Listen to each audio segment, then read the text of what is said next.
Σαρακοστή του Πάσχα είναι μια περίοδος πένθους. Και όταν πενθούμε δεν έχουμε πια λειτουργία η οποία έχει σταυροαναστάσιμο χαρακτήρα.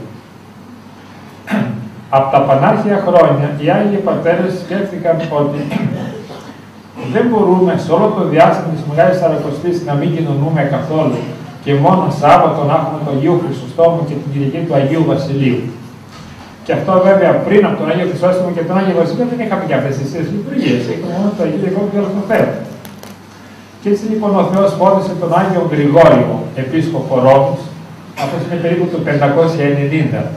Βέβαια υπήρχε και λιγάκι νωρίτερα, αλλά αυτός την τελειοποίησε.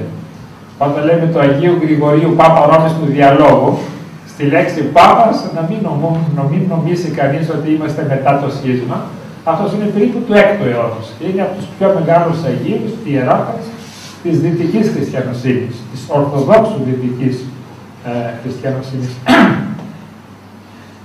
Και λοιπόν αυτός καθόρισε και έγραψε τη Θεία Λειτουργία ώστε να κοινωνούμε τον Αφάνη των Μυστηρίων αφού έχουμε καθαγιάσει άτομα από το Σάββατο ή από την Κυριακή. Η προηγιασμένη Θεία Λειτουργία δεν είναι στην ουσία Θεία Λειτουργία, διότι είναι έτοιμος ο αμνός. Δεν διαβάζουμε καμία ευχή για καθαγιασμό όπως ξέρουμε. Στην πραγματικότητα με την αυστηρή έννοια λέγεται η ακολουθία Θείας Μεταλήψεως. Αλλά επειδή ξεκινούμε με το ευλογημένη Βασίλεια, ονομάζεται η λειτουργία των προηγιασμένων δώρων. Είναι δηλαδή ότι δεν μαγειρεύουμε το φαγητό, απλώς το κενώνουμε στα πιάτα και το τρώμε. Ενώ στη Θεία Λειτουργία θα το μαγειρέψουμε το φαγητό και θα το κενώσουμε και θα το πάμε. Δεν θα κουραστούμε για να γίνει ο καθαγιασμός. Και αυτό βλέπετε ότι στην προηγιασμένη λειτουργία, όταν εισοδεύει ο λειτουργός, έχει σκεπασμένη την κεφαλή με το Άγιον Αέρα. Τελείως. Και κρατά στο δεξί χέρι το Άγιο Δισκάλι, γιατί μέσα είναι ο αμνός. Τότε εισοδεύει ο βασιλεύς της δόξης. Δεν εισοδεύει ως ο βασιλεύς που λέμε στο χειροβικό, αλλά όντως εισοδεύει ο βασιλεύς της δόξης. Και ως τιμή για τον βασιλέα της δόξης που εισοδεύει με τη δορυφορία τόσων αγγέλων αών δορυφορούμενο, ο ιερεύς καλύπτει την κεφαλή του με αυτόν τον αέρα που είναι η άκτιστη Θεία Δόξα, ο άκτιστος φωτισμός του ουρανού. Γι' αυτό και δεν λέγουμε απολύτως τίποτα, δεν λέγουμε προσευχές, μόνο διευχών των Αγίων Πατέρων ημών, Κύριε Ιησού Χριστό Θεός Πανελέησον ημάς. Η προηγιασμένη Θεία Λειτουργία είναι όντως η ουράνιος λειτουργία με την απόλυτη έννοια. Από την αρχή μέχρι το τέλος είναι ο βασιλεύς της δόξης εκεί έτοιμος με υπομονή και περιμένει να τον κοινωνήσουμε, να τον πάμε δηλαδή.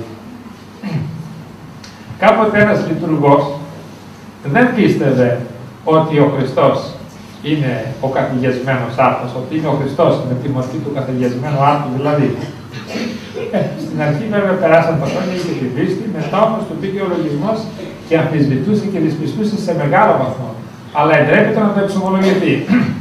Πλησίαζε η επόμενη εβδομάδα να λειτουργήσει τον αμνό, έκανε την Τετάρτη την προηγιασμένη και ερχόταν η Παρασκευή να κάνει τον άλλον αμνό.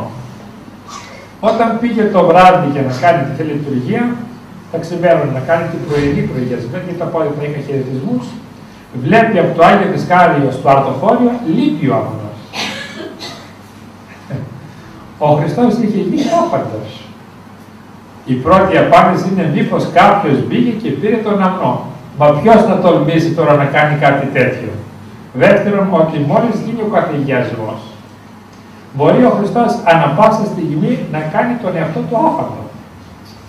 Μέχρι τότε δεν το κάνει, επειδή είναι αντίτυπο, είναι αγιασμένος άρτος. Αγιάζεται το πρόσφορο, αγιάζεται και στο τέλος καθηγιάζεται και γίνεται αμνός. Και γίνεται Χριστός. Από εκεί και μετά όμως έχουμε εκπλήξεις. Δεν τον εξουσιάζουμε. Μας εξουσιάζει και πάντοτε μας εξουσιάζει, αλλά με τη λειτουργική την έννοια.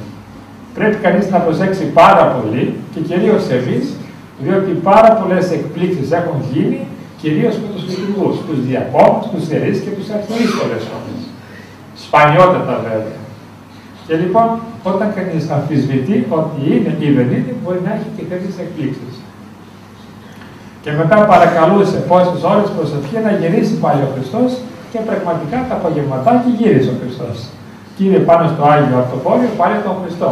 Και κάνουν σπερενή προγιασμένη και κοινωνήσατε. Έκτοτε δεν αμφισβήτησε ποτέ ότι είναι ο Χριστός. Αλλά αυτές οι εμπειρίες είναι συγκλονιστικές, είναι τόσο πολύ δυνατές, που μπορεί ο άνθρωπος μετά να πάθει και διανοητικό πρόβλημα ή νευρολογικό πρόβλημα. Συγκλονίζεται ο άνθρωπος από την εμπειρία που βιώνει, δηλαδή πηγαίνει στον άλλο κόσμο και γυρίζει μετά.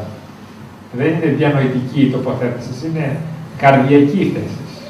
Πολύ μεγάλο πράγμα.